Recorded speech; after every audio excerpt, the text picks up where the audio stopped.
How's it going, Starseekers? My name's Gotcake, and in this review we're going to be taking a look at Concept Destruction, a destruction derby style arena based driving game where you get to tour around in vehicles made of cardboard and are tasked with destroying competitors' cars whilst preserving the integrity and structure of your own. So we get a little introduction video to the game which tells us about the process of building a car. It goes on to say that this doesn't tell you if the concept is good enough, and so the bald man has built some miniature cars for you to smash up. Hitting the main menu, we can first check out the options menu where we get audio, language and vibration options, as well as gameplay settings. These feature a lot of different settings to tailor the gameplay to our liking. Now, cars in the game consist of a chassis, wheels, a motor and battery, which sort of acts as your car's fuel.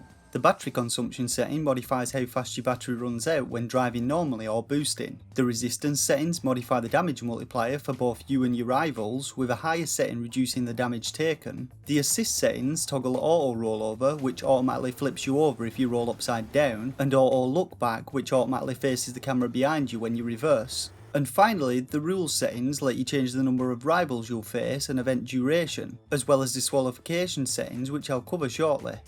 So back at the main menu, we can quickly head into the school, which teaches you the basics such as driving and controlling your car, how to smash people up, and how to flip your car over if you don't have auto rollover on. To begin a game for real, we have a couple of options available to us. Firstly, we can play a single race and get to select from 3 event types. Normal is the standard setting where it's every car for himself. Survival will see all cars hunting you down and you have to try and survive for as long as possible. And tourism mode turns off damage for you and lets you drive around freely to observe the carnage. After selecting one of these modes, you can then select a car, but initially only one car is unlocked. In order to unlock more cars in the game, you first have to achieve a certain number of points when playing Championship mode. Once you've selected your car, you can then select a track, but as with the cars, only one of the game's 8 arenas are unlocked, and you also need to play them in Championship mode to unlock them.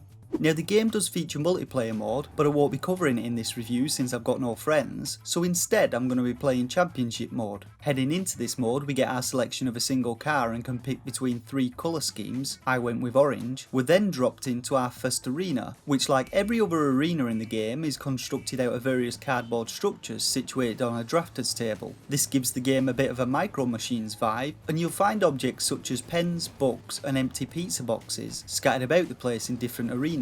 I thought this was a pretty cool design choice, and there's a decent amount of variety when it comes to arenas. They come in different sizes and range from courtyards and coliseums to Stonehenge and an American football stadium.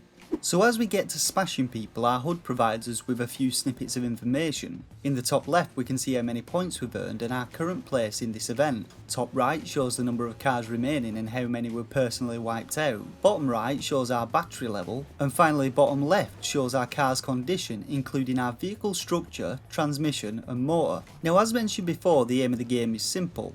Smash up everyone else whilst trying to keep your own vehicle in one piece. The Championship mode has the every car for themselves rule, so AI rivals will go at each other. You can choose to turn on Survival Championship mode from the options menu, but I wouldn't advise it. So as we deal damage to rival vehicles, we'll earn points, and completely disabling a vehicle will net you a larger number of points. The default length of time for which you must survive in each arena is 3 minutes, and if you fail an arena you can just retry it. And failing will be down to one of the following reasons. Firstly, you'll fail if you destroy before the 3 minutes are up, and this can occur for a number of reasons. 1. If your battery is dislodged. 2. If your motor receives too much damage. Or 3. If you're knocked off the table by either an opponent or accidentally drive off yourself. The 2 other reasons you can fail is either by not hitting another vehicle for a specific amount of time, or by remaining idle for a period of time. And as mentioned before, these 2 rules can be edited in the options menu. So the game has a couple of controls that the tutorial neglects to tell you about. Firstly, you can handbrake turn with the Y button, which is good for quick manoeuvres to dodge incoming rivals. And secondly, you have the boost button activated by holding down B. This drastically increases your speed and is sometimes a bit risky as it reduces your handling, and can easily result in you smashing headlong into a wall if you're not careful. Now, once the timer reaches 0, the current event will end. The results screen will then be displayed showing you where you placed in the event and how many points you earned. These points are then added to the championship totals and you'll be shown where you currently placed in the championship. Each event in the championship takes place in one of the game's 8 arenas, and after completing all 8 of them you'll be dropped onto a podium and shown which place you came in. Following this, you'll have unlocked all the arenas to play in single event mode, and a number of vehicles depending on how many points you manage to earn. Now it's likely you won't have earned the 10,000 points to unlock every car first time round, especially if you go with default game settings, so I advise using the settings displayed on screen now for an easy win. If you're replaying the championship, I suggest using those settings as well as picking the Zip JX car, which is an absolute beast. With this you can just terrace your way around the arena like a giant green wrecking ball on wheels, annihilating anything that gets in your way whilst hunting down that annoying little yellow shit who constantly zips around making stupid noises. By the end of this you should have earned well over 10,000 points and unlocked everything. So how did I find my gameplay experience with Concept Destruction? Well, I have to say I really enjoyed playing through the game's championship mode. The game actually succeeded in capturing a little of what made Destruction Derby on the original PlayStation so much fun. I like the choice of visual aesthetics, and the car destruction visuals and physics were also pretty well done. Most of the arenas had a unique feel to them, but a few such as the Forest Grove, Stonehenge and Colosseum were pretty much the same with only a few minor changes. Now there are a few issues I want to highlight with the game. Firstly, while car destruction is good, it's also a little inconsistent.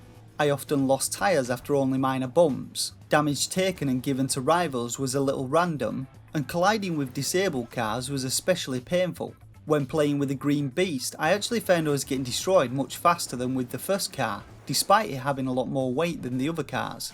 And this brings me on to my second point, which is that car stats don't seem to really matter. The Green Beast is the slowest vehicle in the game, but this hardly seems the case when you hit that boost button. While the beginning of events feel hectic and full of action, once you get down to the last couple of cars, things slow down a lot, and you'll often find yourself and a rival just driving around in circles until the timer runs down. My final negative about the game is with its frame rate. Whilst it's relatively stable on small arenas, on larger ones like the football stadium it really takes a hit, especially if like me you're boosting from one end of the stadium to the other. Surprisingly though, the frame rate issues didn't bother me as much in this game as they have in others. Maybe it's just because it adds to the carnage. But I did jump into multiplayer to play against myself, and it seemed to be even worse in there, which might be an issue for some people. So now we come to rating the game. Now I rate games between 1 and 5 stars, with a shovelware stamp of approval awarded to only the worst games on the eShop. This rating is based on my own personal opinion on what a game has to offer in terms of gameplay and value for money to potential buyers. And for a rating I'd give Concept Destruction 2 out of 5 stars. Whilst its gameplay was fun and gave me a lovely dose of nostalgia, I can't let this detract from the fact that as a single player game, there's not a lot on offer once you've completed Championship mode and unlocked all cars and arenas. Multiplayer mode could add some extra hours of gameplay if you've got friends and can handle the frame rate, but it would have been great if instead of having only 8 arenas to battle in, the developers had included a racing mode with different tracks, which would have really added much more variety to the gameplay. So you can currently pick up the game with 20% off on the UK Switch eStore for £3.99, or from the US eStore for $3.99. Alternatively, the game's also available on Steam, Xbox One and PlayStation 4. And that's it for this review of Concept Destruction. Let me know what you guys thought about the game in the comment section below. Don't forget to hit that like button if you enjoyed the review, and subscribe for future Switch indie game reviews. For now though, I just want to thank you all once again for watching, and until next time, game on.